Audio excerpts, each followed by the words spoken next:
الحمدللہ وکفا وسلام علی عبادہ الذین اصطفیٰ اما بعد فاعوذ باللہ من الشیطان الرجیم بسم اللہ الرحمن الرحیم ان اولیاءہ الا المتقون صدق اللہ مولانا العظیم وبلغنا رسولہ النبی الامین المتین الرؤوف الرحیم سبحان اللہ ونحن على ذلك لمن الشاهدين والشاكرين والذاكرين والحمد لله رب العالمين.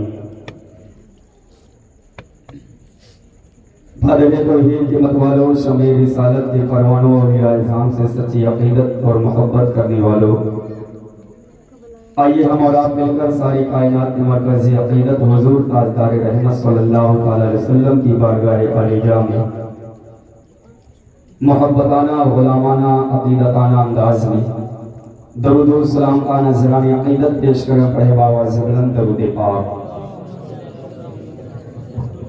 اللہم صلی اللہ سیدنا شفیعنا و حبیبنا مولانا محمد و علی محمد بارک وسلم. صلاۃ و سلام علیک یا رسول اللہ صلی اللہ تعالی علیہ وسلم. دوستان محترم، یہ آمد رسول کا عظمت والا، برکت والا، رحمت والا مہینہ ہے. جس مبارک مہینے میں ہم اور آپ ایک اللہ کے ولی کی بارگاہ میں خراج عقیدت پیش کرنے کے لیے ہم اور آپ یہاں پر اکٹھا ہوئے ہیں. آئیے میں آمد رسول کے تعلق سے ایک شعر پڑھتا ہوں جو اکثر و بیشتر علماء کرام، خطبہ حضرات اکثر پڑھا کرتے ہیں کہ نثار تیری چہل پہل پر ہزاروں عید ربیع الاول. سبحان اللہ. نثار تیری چہل پہل پر ہزاروں عید ربیع الاول، سوائے ابلیس کے جہاں میں سبھی تو خوشیاں منا رہے ہیں. سبحان اللہ. یہ شعر حضرت علامہ یار احمد خان نعیمی جب لکھتے ہیں اور آپ پڑھتے ہیں کہ نثار تیری چہل پہل پر ہزاروں عید ربیع الاول، سوائے ابلیس کے جہاں میں سبھی تو خوشیاں منا رہے ہیں. تو جو منکر میلاد ہیں، جو مخالفت میلاد ہیں، جو مخالفت کرتے ہیں، تو ان کی طرف سے ایک شعر یہ آتا ہے کہ بدعتوں کی چہل پہل ہے، یہ بدعتوں کی چہل پہل ہے، یہ دین احمد نہیں ہے. یہ کن کا شعر ہے؟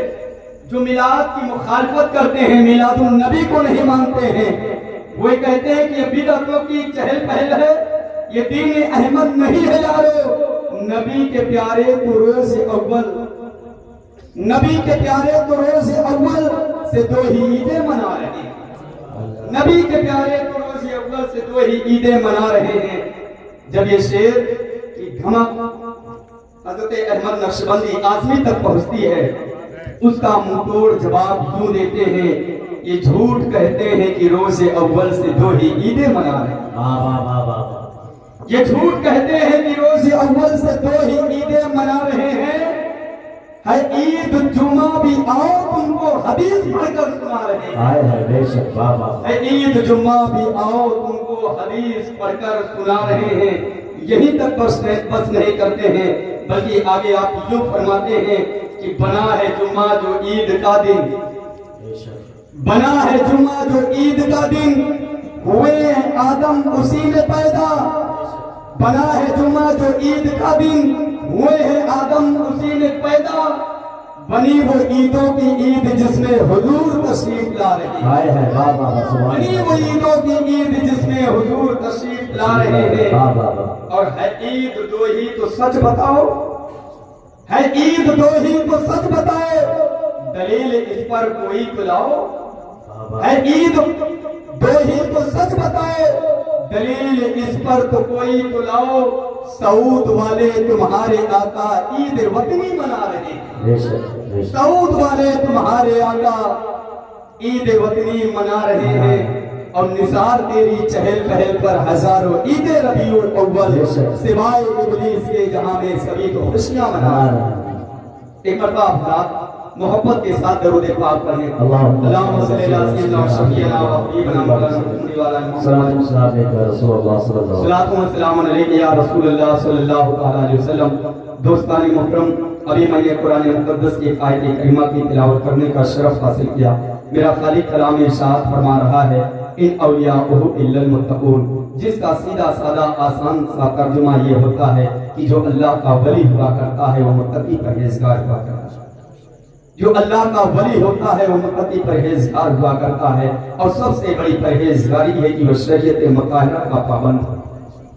لیکن میں آج آپ کو ایک ایسے مجذوب ولی کی کہانی سناؤں کہ جو ایسا مست کلندر ہے، ایسا ولی ہے جسے آج دنیا حضرت سرکار سرمد شہید کے نام سے جانتی ہے، جن کا آستانہ دلی کی جامع مسجد کی سیڑھی پر جب آپ چلنے لگیں گے مشرق کی جانب، اسی زینے کے سیڑھی کے نیچے آپ کا آستانہ آج بھی چمک رہا ہے. سرکار سرمد شاہ علیہ رحمت الرضوان کون ہیں؟ آپ کہاں کے رہنے والے ہیں؟ جب تاریخ کا مطالعہ کیا جاتا ہے، جب تاریخ کی ورق گردانی کی جاتی ہے تو پتہ چلتا ہے کہ آپ ملک شام کے ساحلی علاقے کے رہنے والے ہیں، اور آپ مسائی نسل کے ہیں. آپ کے آبا و اجداد یہودی تھے. آپ نے بھی جب اس خاکدان گیتی پر آپ پھیلا تو آپ بھی یہودی کے گھر میں پیدا ہوئے، اور آپ پلے بڑھے جوان ہوئے. آپ اس وقت تک یہودی تھے. یہودیوں کے نس نس میں ایک چیز بے بس ہے کہ ان کا خاندانی ایک پیشہ ہوتا ہے، ایک تجارت ہوتی ہے، ایک بزنس ہوتی ہے جو تجارت ہوا کرتی ہے. ان کا خاندانی پیشہ ہے تجارت کرنا، اور آپ کے رگ رگ میں بھی تجارت بھری ہوئی تھی. آپ تجارت کیا کرتے تھے، یہودی مذہب کے ماننے والے تھے. لیکن خدا کی قدرت دیکھیے کہ جو دیانتداری کے ساتھ کام کرتا ہے، جو ایمانداری کے ساتھ کام کرتا ہے، رب کبیر پھر اسے اس مقام پر فائز کرتا ہے، اسے ایمان کی دولت بھی نصیب فرما دیتا ہے. سرکار سرمد شہید اللہ اکبر، آپ ایک روز تجارت کے لیے جا رہے تھے. راستے میں ایک اللہ کا بندہ اسلام کی عظمت کو بیان کر رہا تھا، اسلام کی حقانیت کو بیان کر رہا تھا. آپ جب اس کی باتیں سنتے ہیں تو آپ کے دل میں وہ باتیں پیوست ہو جاتی ہیں، آپ کے دل کی دنیا بدل جاتی ہے، اور وہی فوراً کلمہ طیبہ پڑھتے ہیں، اور کلمہ طیبہ پڑھ کر کے دائرہ اسلام میں داخل ہو جاتے ہیں، مذہب اسلام سے وابستہ ہو جاتے ہیں. اللہ اکبر. اللہ رب العزت نے آپ کو ایمان کی دولت سے مالا مال کر دیا. ایمان کی دولت سے جب مالا مال ہو جاتے ہیں آپ دیندار ہو جاتے ہیں، اور ایسے دیندار ہوتے ہیں، ایسے دیندار ہوتے ہیں کہ اپنے آپ کو فنا فی اللہ کر دیتے ہیں، فنا فی رسول کر دیتے ہیں، اور ایسے اللہ کے ذکر میں ایسے مستغرق ہو جاتے ہیں، ایسے مستغرق ہو جاتے ہیں کہ اپنے آپ کا ہوش ہی نہیں رہتا. اپنی کوئی پرواہ نہیں ہے، کوئی خبر نہیں ہے، بالکل مجذوب ہو جاتے ہیں، منزلات کو طے کر رہے ہیں. ایسی کیفیت آپ پر طاری ہو جاتی ہے، ہوش و حواس کھو بیٹھتے ہیں. لیکن اللہ اکبر، رب کائنات جسے نوازتا ہے کیسے نوازتا ہے. آپ تجارت کیا کرتے تھے، دھیرے دھیرے آپ تجارت کے پیشے سے الگ ہونے لگتے ہیں، اور آپ ایک روز تجارت کی غرض سے اسی ہندوستان کی سرزمین پر سندھ میں اترتے ہیں تجارت کرنے کی غرض سے، اور وہیں سے آپ ہوتے کرتے دہلی کی سرزمین پر سبحان اللہ سبحان اللہ. سرکار سید سرمد شہید دہلی کی سرزمین پر پہنچتے ہیں. اللہ آپ کے ساتھ ایک بچہ بھی ہے، اور وہ ساتھ میں ہے.